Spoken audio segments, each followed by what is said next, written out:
She arrived early to the headquarters she built from nothing. Not late. Not uninvited.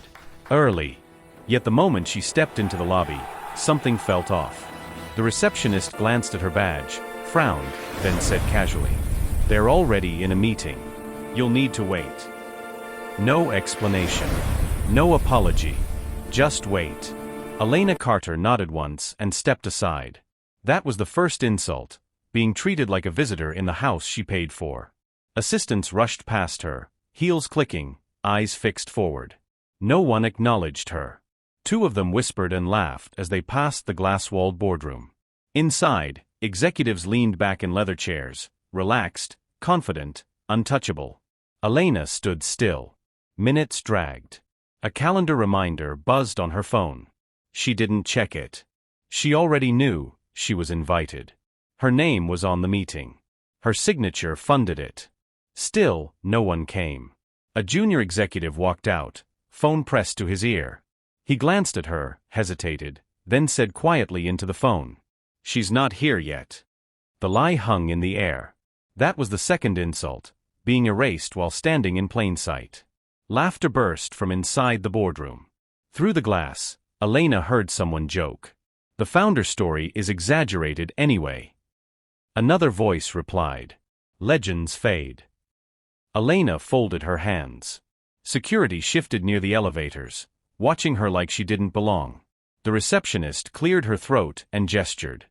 "Ma'am, could you wait closer to the wall?" Elena moved. That was the third insult, being repositioned like furniture. Phones came out. Not to record. Not to question. Just to text. No one thought this moment mattered. Inside the boardroom, a presentation continued. Slides flipped. Smiles widened. Elena recognized the tone instantly, the confidence people get when they believe the real authority is gone. A courier arrived with a confidential folder. He was waved straight inside. Elena stayed outside. That was the fourth insult. Paper had more access than the person who owned the building. The receptionist returned, voice nervous. "They're running long. You can reschedule." Elena shook her head. "I'll wait." Her phone buzzed again. She silenced it without looking. Silence wasn't weakness. It was control. Behind the glass, the executives leaned closer, voices animated. Elena caught fragments. Divest. Accelerate. Before she notices. They were making decisions that required her absence. That was the fifth insult, conspiracy disguised as confidence. Then the boardroom door opened. And everything changed. The COO stepped out and nearly collided with Elena. He froze. "Oh," he said, startled. "I didn't realize." "You didn't look," Elena replied calmly. He flushed and rushed back inside. "She's here," he announced, uncertain. Laughter died mid-sentence. Chairs shifted. The door opened fully. The CEO blinked. "Elena, we thought." Elena walked past him and took the seat at the head of the table. The room went silent. The projector hummed. The CFO's smile collapsed. Elena placed her folder on the table, unopened. "Continue," she said evenly. No one spoke. "You were discussing divestment," she added. "Go on." The CFO stammered. "We were just exploring options." Elena nodded. Without informing the majority shareholder. She looked around the table. "That's me."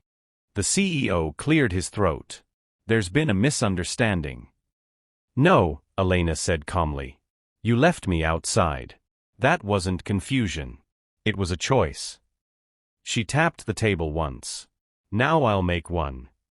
She slid documents across the polished wood. Termination notices. Pre-signed.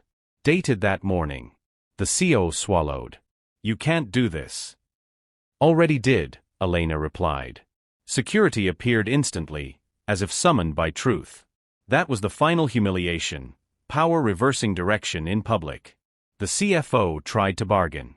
"Think about the market reaction." "I have," Elena said, pointing at the frozen slide on the screen. "You planned to sell what you couldn't earn. And you planned it without me." She looked at the CEO. "Stand up." He did. You're done, she said. All of you. Chairs scraped. Voices overlapped.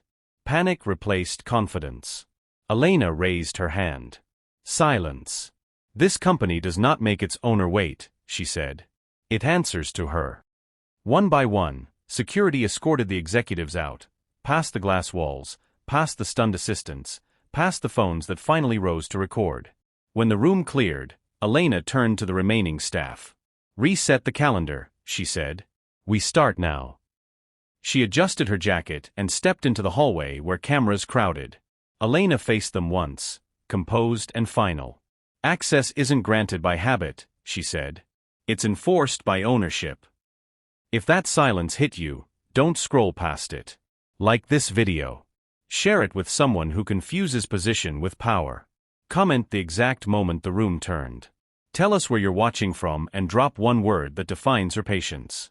Subscribe and turn on notifications for more stories where arrogance collapses publicly, ownership speaks without shouting, and dignity decides who waits and who walks away. Elliot Stories wishes you the very best. Stay tuned.